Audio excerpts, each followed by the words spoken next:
여러분은 혹시 도슨트에 관심 있으신가요? 저희 채널 보고 계시다면 도슨트라는 직업에 대해 그리고 도슨트가 어떻게 활동하는지에 대해서는 많이 알고 계실 것 같은데요. 그러다 보니 종종 물어보시는 분들이 계시더라고요. 저도 사실 도슨트를 경험해보고 싶은데 어떻게 시작하고 어떻게 좀 경험해 나가면 좋을까요? 라고 물어보시는 경우가 있어서 오늘은 좀 약간 잡담 느낌으로 도슨트를 경험해 나가는 과정에 대해 간단히 좀 소개를 해드려 볼까 합니다. 사실 제가 처음 도슨트란 일에 관심을 갖기 시작했던 2007년 무렵만 해도 도슨트의 절대 다수 90% 이상은 자원봉사로 활동하시는 분들이 많았고 이미 활동하고 계신 분들도 이걸 직업으로 인지하고 계신 분은 사실 많지 않았습니다. 그게 사실 10년 이상 이어졌었죠. 저도 그래서 굉장히 힘들게 버텨내는 과정이 좀 이어져 왔었던 건데 한 4, 5년 전부터 도슨트에 대해서 좀 관심 갖는 기획자나 혹은 미술 공간들이 늘어나기 시작했고 요즘에는 소수이긴 하지만 도슨트를 직업으로서 생존하고 있는 사람들이 조금씩 늘어가고 있죠. 그리고 미술계에서도 좋은 도슨트를 잘 고용해 놓으면은 관람객하고 전시가 좀 더 깊게 연을 맺으면서 좋은 전달을 할 수도 있구나 라고 느끼기 시작해서 이쪽 판에 관심 갖는 모습들이 좀 보이더라고요. 예전에는 이걸 제가 추천드리지 못했습니다. 돈도 안 되고 사실 버텨내야 되는 시간이 너무 많은 직업이기 때문에 정말 미술을 사랑하고 꼭 하고 싶은 게 아니라면 어려울 거다 라는 얘기도 많이 했지만 요즘에는 워낙 기회도 늘어나고 있는 만큼 관심 가져보셔도 나쁘지 않을 것 같아서 추천을 좀 드려볼까 합니다. 첫 번째로 많이 물어보는 건 도슨트 꼭 전공해야만 할 수 있나요?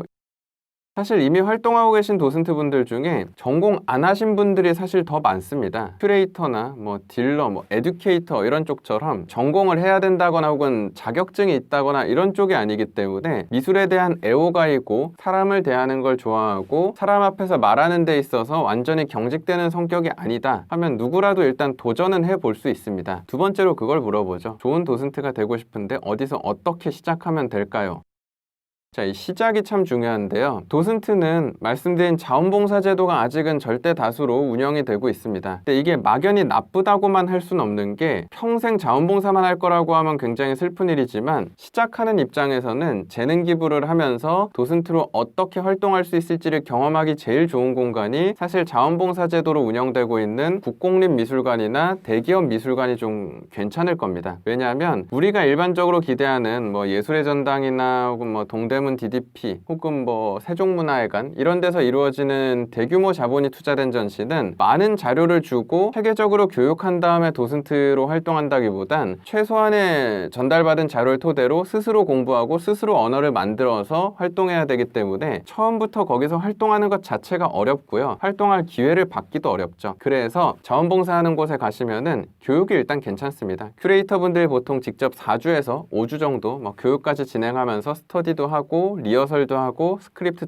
체크도 해주고 피드백을 다 받고 리허설 한 이후에 투입되기 때문에 제대로 좀 경험해 볼 수 있죠. 그 경험을 쌓은 이후에 이제 전업 도슨트의 길을 향해 가시려고 한다면 자기 브랜드가 이제 그때 필요해지는 겁니다. 일단 최대한 많이 활동하시는 걸 추천드리는 게 내가 어떠한 경험도 없는데 남이 날 고용하는 건 사실 쉽지 않겠죠. 내가 누군가에게 보여지기 위해서는 내가 이런 전달 능력이 있고 나는 다른 도슨트와는 다른 이런 매력이 있다 라는 자기 색깔이 분명히 존재해야 되기 때문에 그걸 만들어 나가는 게 중요하겠죠. 물론 그 근간에는 좋은 전달은 그냥 필수입니다. 이건 당연한 거라서 여러분이 꼭 고민해야 되는 건 작가가 만들어 놓은 작품 그리고 감상자 그리고 기획자의 시선 사이에서 어디에도 편향되지 않고 최대한 온전히 이걸 전달하기 위해 노력하겠다라는 고민이 기본적으로는 수반이 되어야 되는 거죠. 그 다음 단계가 말씀드린 브랜드라서 누군가는 뭔가 좀 더 연극적인 요소, 재미있는 연극적인 요소나 드라마틱한 이야기들로 사람들을 끌어들이는 사람도 있고요. 또 다른 누군가는 굉장히 미술적인 전문적인 분석을 통해서 사람들에게 팩트 기반의 좋은 정보 전달만으로 재미를 주는 사람도 있고요. 또 다른 누군가는 예를 들어 좋은 목소리나 뛰어난 비주얼이나 그 또한 나름 자신의 능력치랑 매력이 될 수 있겠죠. 이걸 더 극강으로 SNS를 이용해 활용하거나 자신을 알리는 하나의 재료로 씀으로써 이 판에서 주목받는 사람들도 있습니다. 그러니까 여러분도 혹시 도슨트로 활동 계획이 있고 이미 경험하고 계시다면 혹은 두 번째 단계까지는 왔는데 이제 이걸 직업으로 삼는 데 있어서 정체되고 있다라면 나는 다른 사람들과 차별화될 수 있는 어떤 매력을 가지고 있는가 그리고 나는 그걸 어떻게 극대화시킬 수 있을까에 대한 고민을 해봐야 되는 거죠. 다만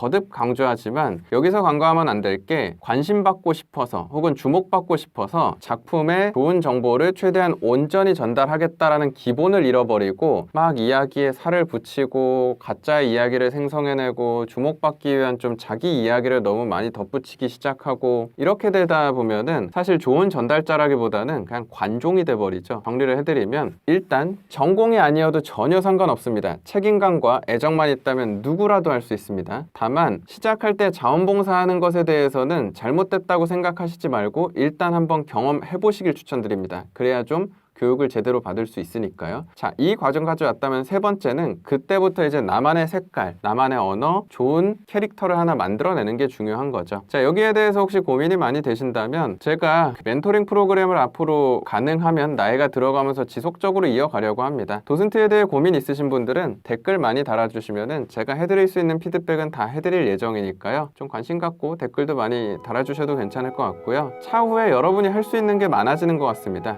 도슨트가 참여할 수 있는 오디오 컨텐츠도 점점 많이 늘어나고 있고요. 최근에 제1회 도슨트 경연대회도 열렸더라고요. 이게 뭐 다 양날의 검이라서 장단점들이 있겠지만 온라인, 오프라인, 그리고 해외 투어까지 이제 뭐 이 상황들이 다 해결되고 나면은 도슨트란 이름으로 활동할 수 있는 영향은 분명 더 다양해질 수 있을 것 같으니까요. 혹시라도 관심 갖고 고민하고 계시다면 지금의 제가 해드릴 수 있는 말은 굉장히 즐겁고 매력적인 일이고 용기 있게 그리고 끈기 있게 책임감을 갖고 도전할 수 있다면 충분히 좋은 직업이 될 수 있는 게 전 도슨트라고 생각합니다. 혹시 관심 있으셨던 분들께 작은 피드백이 되었길 좀 바라며 오늘 오랜만에 수다 떨어보는 제 직업 도슨트에 대한 이야기는 여기서 마치도록 하겠습니다. 시청해주셔서 감사합니다.